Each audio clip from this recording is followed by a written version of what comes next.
Lottie from The Princess and the Frog is a character who's not only adored by many, but also holds a special place in my heart. Which is probably why I've made so many videos about her. She's charming, dramatic, endlessly entertaining, and full of personality. But beyond her pink gowns, fairy tale dreams, and extravagant lifestyle, Lottie represents something rare in animation. A spoiled rich girl who isn't mean-spirited, selfish, or insufferable. In fact, she's the exact opposite. And that makes her so special. When we think about the spoiled rich girl trope, we usually picture characters who are materialistic, entitled, and obsessed with social status. These characters often exist as antagonists, obstacles the main character must overcome, or shallow foils meant to highlight the protagonist's humility and moral integrity. From Sharpay Evans in High School Musical to Amber from Clueless, this archetype has been reused over and over again to the point of predictability. More often than not, they're the villains in someone else's story. But Lottie is different. She subverts the very expectation we've come to associate with this trope. Yes, she's rich. Yes, she's loud and dramatic. And yes, she wants to be a princess more than anything. But she's also kind-hearted, generous, and deeply loyal. She never once looks down on Tiana for coming from a working-class background. Instead, she admires her and wholeheartedly supports her dreams. When given the opportunity to get everything she ever wanted, she doesn't hesitate to put her friend's happiness first. She's the kind of friend who will cry with you, fight for you, and cheer you on, all while wearing the most glamorous pink dress and lipstick. In this video, we're going to be taking a closer look at the spoiled rich girl trope, where it comes from, how it's traditionally portrayed in media, and the stereotypes it tends to reinforce. Then we'll explore how Disney completely redefined this character type through Lottie, turning a potential stereotype into a source of genuine warmth, humor, and heart. Because characters like Lottie matter. They show us that femininity, wealth, and ambition don't come at the expense of kindness or loyalty, and that there's room for softness, sincerity, and sparkle in a character who might once have been dismissed as shallow. The spoiled rich girl trope is a recurring character archetype in media that often depicts a young woman, usually a teenager or young adult who comes from a wealthy background and is perceived as entitled, shallow, or self-absorbed due to her privileged upbringing. While variations of this trope exist, the character is most commonly used as a symbol of unchecked privilege. She often serves as comedic relief, a source of conflict, or a social contrast to the more grounded or morally upright protagonist. These characters are typically materialistic, bratty, and obsessed with status and appearances. They often act as antagonists or obstacles to the main characters, displaying a smug sense of superiority rooted in their wealth. Their personalities are marked by vanity, manipulation, jealousy, and a disconnection from real-world struggles. Rarely do they show genuine vulnerability or emotional depth unless it's for the sake of a redemption arc, if they're even given one at all. Some of the most recognizable examples of this trope include Sharpay Evans from High School Musical, Angelica Pickles from Rugrats, Princess Morbucks from the Powerpuff Girls, Veruca Salt from Willy Wonka and the Chocolate Factory, and the Ashleys from Recess. While these characters come from different genres and target audiences, they all embody key elements of the spoiled rich girl stereotype in their own unique ways. Sharpay Evans is one of the most memorable portrayals of this trope. She's glamorous, dramatic, and entirely wrapped up in fame, image, and popularity. As the co-president of the East High's Drama Club and a constant star of school musicals, Sharpay thrives on attention and power. Her family's wealth gives her a level of privilege and access that other students don't have, and she uses it unapologetically. She often treats her classmates as if they're beneath her, especially Gabriella, whom she views as a threat academically and socially. Despite being undeniably talented, Sharpay expects to succeed based on status rather than merit, manipulating teachers and situations to secure the spotlight. Her jealousy and sense of entitlement push her into the role of the antagonist, even though her insecurities and fear of being overshadowed are quietly hinted at beneath the surface. Angelica Pickles may be a preschooler, but she is one of the most exaggerated portrayals of the spoiled rich girl in children's animation. As the oldest among the Rugrats babies, she constantly asserts dominance over them through manipulation, threats, and emotional outbursts. Angelica is loud, bossy, and always demanding attention. Her parents, particularly her timid father Drew, and career-focused mother Charlotte, indulge in her every desire. She receives constant praise, gifts, and attention, which only fuels her bratty behavior. Angelica constantly flaunts her toys and privileges in front of the other babies to establish superiority. And when things don't go her way, she doesn't hesitate to throw a full-blown tantrum, crying and screaming until her demands are met. Her character shows how early the trope can be introduced in media and still resonate with audiences. Princess Morbucks from the Powerpuff Girls is another textbook example of this trope, taken to a more extreme and villainous level. She is the daughter of a super wealthy man and becomes obsessed with joining the Powerpuff Girls. Not out of desire to do good, but because she sees it as a grand title that she can buy her way into. When the girls reject her, Princess responds not by introspection, but with rage. She uses her wealth to build high-tech weapons, hire henchmen, and even bribe city officials in an effort to defeat the girls and take their place. Her personality is a mix of arrogance and self-importance. She fully believes that because she's rich, she's entitled to admiration, respect, and power. Her transformation into a reoccurring villain is a literal manifestation of the spoiled rich girl trope, amplified into cartoonish extremes. Veruca Salt from Willy Wonka and the Chocolate Factory is perhaps the most iconic representation of this trope. She is insufferably demanding and used to getting whatever she wants, whenever she wants it.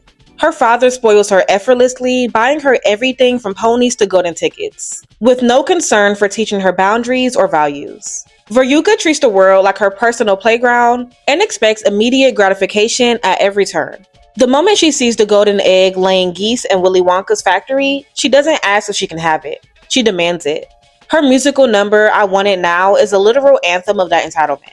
Veruca's tantrum eventually leads her to downfall, when she's deemed a bad egg and dumped into the garbage chute.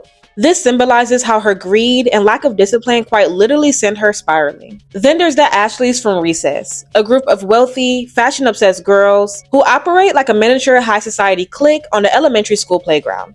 Each Ashley, Ashley A, Ashley B, Ashley Q, and Ashley T wears coordinated outfits and follows strict social codes, often alienating or mocking those who don't meet their standards. They are cliquey and obsessed with maintaining their status. Their very names are a source of exclusion, as only girls named Ashley are allowed in their group, highlighting how superficial their standards are. They regularly look down on characters like Spinelli, who defy their idea of femininity or popularity, and serve as many gatekeepers of what's considered acceptable among their peers.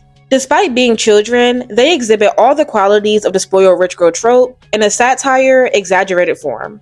Each of these characters fit comfortably into the mold of the spoiled rich girl, yet each adds a different layer to the trope. Whether it's Sharpay's theatrical ambition, Angelica's toddler-sized tyranny, Princess Morbuck's villainy, Veruca's unchecked greed, or the Ashley's collective elitism, they all reflect how media uses this archetype to explore these themes of privilege, entitlement, and social hierarchy, especially when placed in contrast to protagonists who must earn what they have. Lottie LaBouff stands in stark contrast to the spoiled rich girls we've grown so accustomed to seeing in media. While she shares some of their superficial traits, she's wealthy, girly, and undeniably spoiled, her character defies the toxic patterns typically associated with the trope. Disney took everything we would expect from a spoiled rich girl and turned it on its head, giving us a character who is both comedic and compassionate, dramatic and deeply kind-hearted. Yes, Lottie is spoiled, but she's also incredibly self-aware. She embraces her wealth and over-the-top fashion sense with joy and humor, but she never weaponizes her privilege. She never uses her social standing to belittle others, nor does she act like she's superior than the people around her. One of the most remarkable aspects of her character is how she treats Tiana, her childhood friend. Despite the glaring differences in their socio-economic backgrounds, Lottie never once mocks or pities Tiana. Instead, she genuinely admires her. She respects Tiana's determination, her independence, and most importantly, her dream of owning her own restaurant. When Tiana is working as a waitress at a party hosted by Lottie's father, Lottie doesn't treat her as the help. She treats her as a friend doing her job, and she supports her in the best way she knows how, by eating at the restaurant where Tiana works and tipping her generously.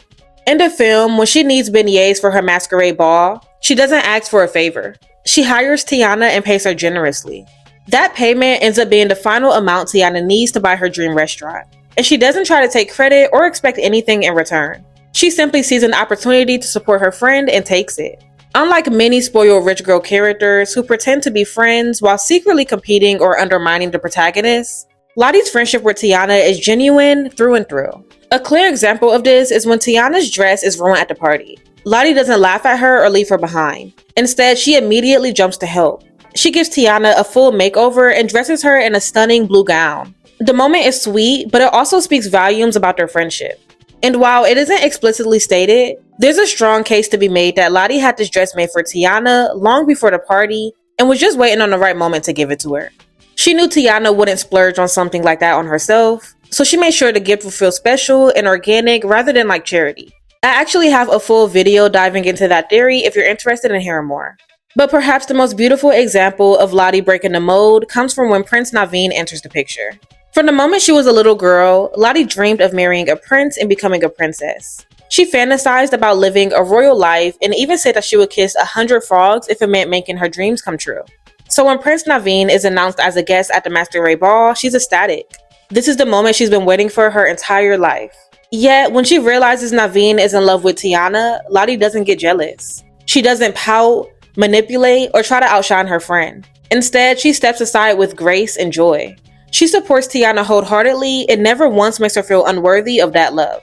Lottie has every opportunity to use her wealth and status to interfere, but she chooses not to. She understands that the moment belongs to Tiana and she's happy for her. Even when she feels heartbroken later in the film, after realizing that she won't get the fairy tale ending with Naveen, she puts her pain aside and offers to help in the most unexpected way. When Tiana and Naveen are trapped in frog form and need a princess to kiss Naveen before midnight, Lottie doesn't hesitate. She agrees to kiss a frog, just to help her best friend find happiness. She's willing to put her own dreams on hold if it means that someone she loves can achieve theirs. Lottie's love for others always outweighs her personal desires. And that's what makes her so different from the typical spoiled rich girl in this trope. Her dream of marrying a prince doesn't define her morality. She never treats love or status as competition. She listens to Tiana, encourages her goals, and never once tries to outshine or outdo her.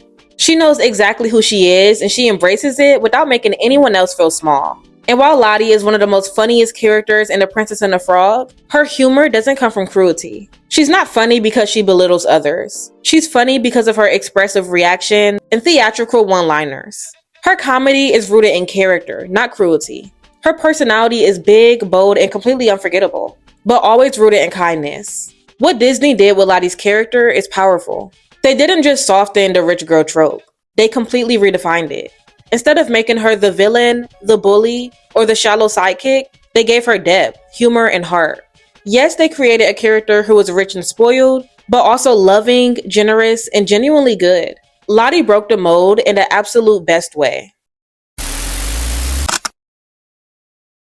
Lottie's character matters because she challenges a deeply ingrained stereotype and gives audiences, especially young girls, permission to see femininity and wealth in a new light. One that isn't rooted in cruelty or arrogance. In a media landscape, when a spoiled rich girl is almost always portrayed as the villain or the shallow one-dimensional foil to the humble, hardworking protagonist, Lottie is a refreshing departure from that mode. Her character proves that being spoiled doesn't mean being bratty or selfish. It's your actions and how you treat people that define your character. Representation in media isn't just about race, gender, or orientation. It's also about emotional complexity and moral nuance. Lottie embodies that nuance. She reminds viewers that being spoiled or wealthy doesn't automatically make somebody a bad person.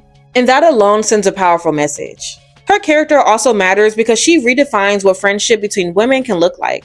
Far too often in media, female friendships are often portrayed as competitive, fake, or destined to fall apart due to jealousy. Lottie and Tiana's friendship subverts that narrative completely.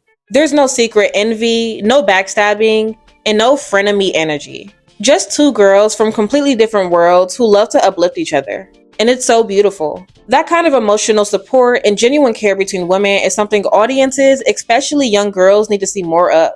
It reinforces that friendships can be rooted in mutual respect, admiration, and not rivalry. Lottie also adds emotional depth to the film in a way that surprises the audience. On the surface, she might seem like comedic relief, but her moments of sacrifice, her empathy, and her capacity to put someone's dream before her own give heart to the film. It's easy to dismiss characters like Lottie as extra or silly, but Disney gives her layers, and in doing so, they show that her personality type, even the most over the top, can carry so much grace, compassion, and strength. And finally, Lottie matters because she allows girls, especially the ones who identify with her pink, princess-loving aesthetic, to see themselves in a new way. Too often, femininity is mocked in media. Characters who likes dresses, sparkles, romance are often written off as shallow or unserious. But Lottie proves that you can be feminine and still be powerful, supportive and morally grounded. She gives girls permission to love glitter and still be good people, showing that embracing beauty and softness doesn't mean lacking substance. Lottie is proof that kindness and a wealthy upbringing can coexist. Lottie is proof that a character can have both sparkle and substance. She may live in a world of tiaras and fairy tales, but her heart is grounded in loyalty, empathy, and joy. Disney didn't just give us another bratty rich girl. They gave us a radiant example of how kindness doesn't have to be sacrificed for glamour, and how ambition doesn't have to come at someone else's expense. In a media landscape filled with catty rivals, Lottie stands out as a reminder that wealth and warmth aren't mutually exclusive. That you can want the crown without stepping on anyone to get it. And most importantly, that real wealth isn't measured by bloodline or bank account, but by how you treat the people around you. Charlotte LaBouff redefined what it means to be a spoiled rich girl. Not by shedding the label, but by reshaping it into something full of light, laughter, and love.